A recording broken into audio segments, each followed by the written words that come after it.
An ethylene cracker plant project lands in Wood County. Problem is, for now, it's all on paper. Clearly, it's a billion-dollar project. There is still lots to do, including buying the land, building the infrastructure, which includes a pipeline, and finding the financing. Good evening. I'm John Fordney. And I'm Brooke Thibodeau. Even Governor Tomlin admits the project has a long way to go. It's called Ascent. That stands for Appalachian Shale Cracker Enterprise. OHAP is the company behind it, and we have team coverage tonight. James Sparvero will take a look at the impact a project like this has for the entire valley on both sides of the river. And Jillian Risberg learned more about the property optioned for this deal. We begin, though, with Todd Boucher, who covered the governor's big announcement at WVUP today, and he joins us live from the college. Todd? Well, John and Brooke, it seems like just about everyone connected in some way with this project is characterizing it in the same way, that it's a game changer not only for this area, but for the state of West Virginia. And as a matter of fact, Governor Earl Ray Tomlin, when he started out his remarks this afternoon, didn't even have to complete the sentence before everyone here knew what he was here to announce. And today, I'm pleased to announce that OHAP has chosen a site in Wood County, West Virginia.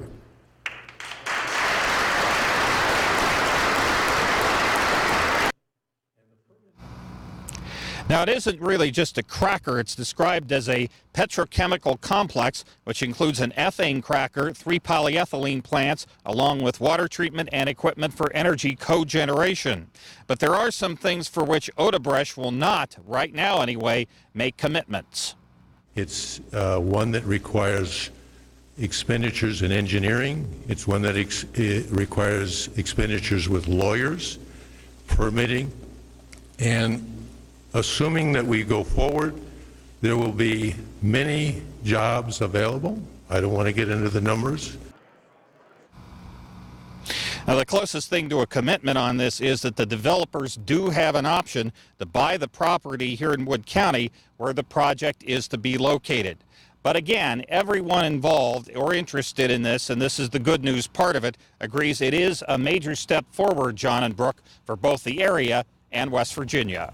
Thank you, Todd Boucher, live at WVUP. The big announcement generates a lot of hopeful talk from both sides of the river. Fracking, of course, big business right now in southeast Ohio. And if this kind of operation does get built, it brings long-term economic benefits, including jobs. James Sparvero joins us live tonight from Fort Borman Park with much more perspective from the experts in this industry. James? Hey, that's right, John. That's right, Brooke. I'm up here on top of the valley where you can see all the way out, and this is exactly what we're hoping for this economic impact to branch out. I was in Marietta today, and I spoke with an energy lawyer, and he tells me very good things to come. That's what he hopes. What Governor Tomlin tells us could potentially result in a tremendous opportunity for economic growth. As we're saying, we're talking lots of jobs, potentially a couple thousand across the natural gas industry. Once you factor in, of course, all the moving parts of this project. And energy attorneys tell me they're very happy to hear today's news. This is really a flagship economic development moment for the entire Mid-Ohio Valley region. What you're looking at is a really long-term impact. This is the moment for us to keep both the natural resources here in the area and to further development jobs here. Depending on the size of the facility, you'd be looking at hundreds of construction jobs plus manufacturing jobs.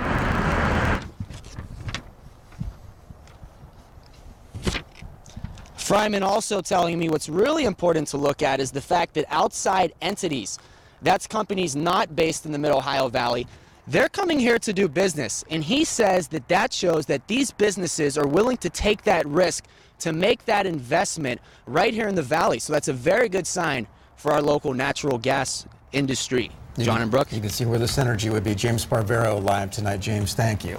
Now, the land for the project has not been bought yet, only optioned, and that land is where Sabic Innovative Products is along Washington Bottom there in Wood County. And today, Sabic announced the closing of its Washington, West Virginia plant, bringing really an end to an era there. Jillian Risberg is live in our newsroom with more. Jillian? That's right, John and Brooke. 109 workers will be laid off and receive severance packages. 60% of those employees are or will be retirement eligible. For 37 years, SABIC was known here at home as a world leader in engineering thermoplastics. And in a statement from plant manager Scott Dancy, he says it's a difficult decision, but the closing is an effort to increase their competitive position in the global market.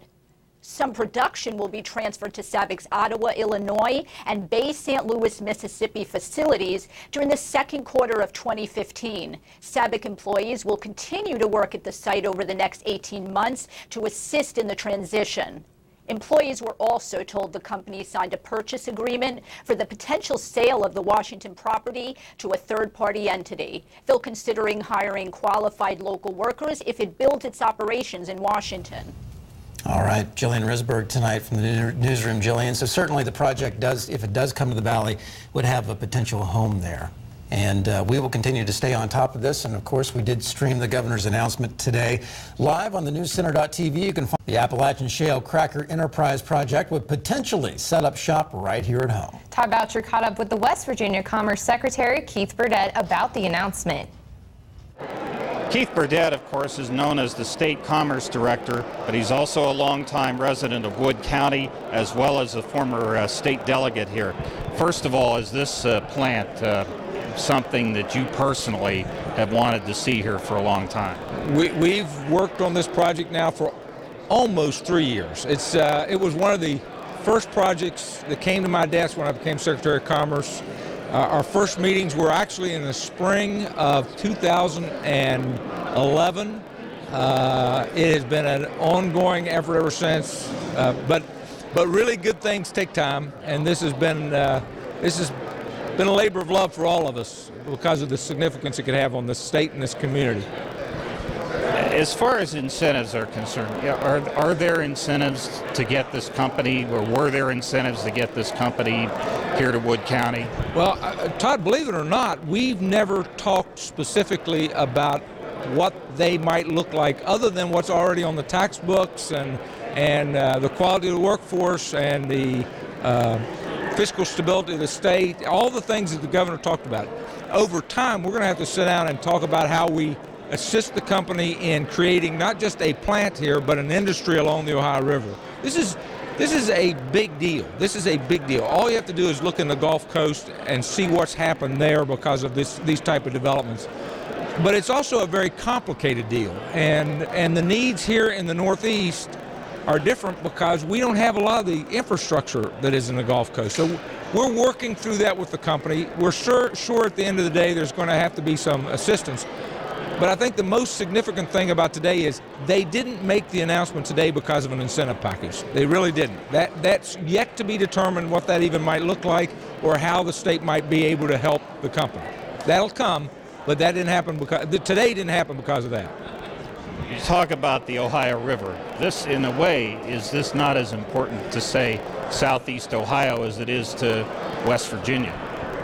This is a big deal for multiple states. The impact to Ohio and West Virginia are huge. And at the end of the day, we all have to start talking regionally about this because the feedstock necessary to drive a plant like this will not just come from West Virginia. It will come from Pennsylvania. It will come from Ohio. It will come up and down the river.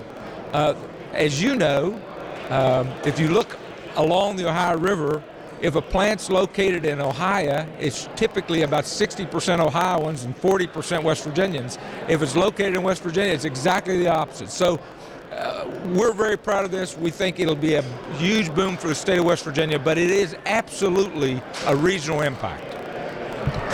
Well, thank you very much for joining us today. Thanks, Todd, very much. In the very early planning stages, of course. And if you missed any of our coverage today throughout the afternoon, or you just want to go back and see it all over again, see the governor's comments, you can find it posted right there on the web channel. That is the newscenter.tv. The commitment to the Cracker Plant project, no firm timelines, but the promise of long-term career-oriented jobs certainly keeps the hopes up at City Hall. For the elected leaders of Wood County, this is all about the follow-through. Good evening. I'm John Fortney. And I'm Brooke Thibodeau. It's not just Parkersburg and Wood County. Other cities on both sides of the river could benefit from the cracker as well. Todd Boucher caught up with two of those mayors today and joins us from the newsroom. Todd? Yeah, they acknowledge that there are issues about it, including maybe some environmental concerns. But mayors of two cities on opposite sides of the Ohio River are still excited about what may be the biggest local economic development in generations. In particular, the mayor of Belpre, who worked for years in the chemical industry, believes regulations and oversight today would practically prevent any potential environmental effects the petrochemical complex might have on the area. You just about have to have some sort of clearance to put a mailbox in now with OOPS and so forth. So let's just pay attention to what we're doing, and I think we've got a benefit coming to us. It tells people in other parts that these people had what it took to be the site that was selected, and this was very competitive. Any city that you talk to would love to have this. Both Mayor Mike Lorenz of Belpre and Mayor Randy Rapp of Vienna believe the plant, if it is built, would result in more businesses located in the area and eventually more people moving here to take the jobs it will provide. And on that subject, the city of Vienna has had a housing boom in the past 2 decades or so, and this Mayor Rapp says would almost ensure it would continue. All right, thank you, Todd Boucher, live from the newsroom. A boon for the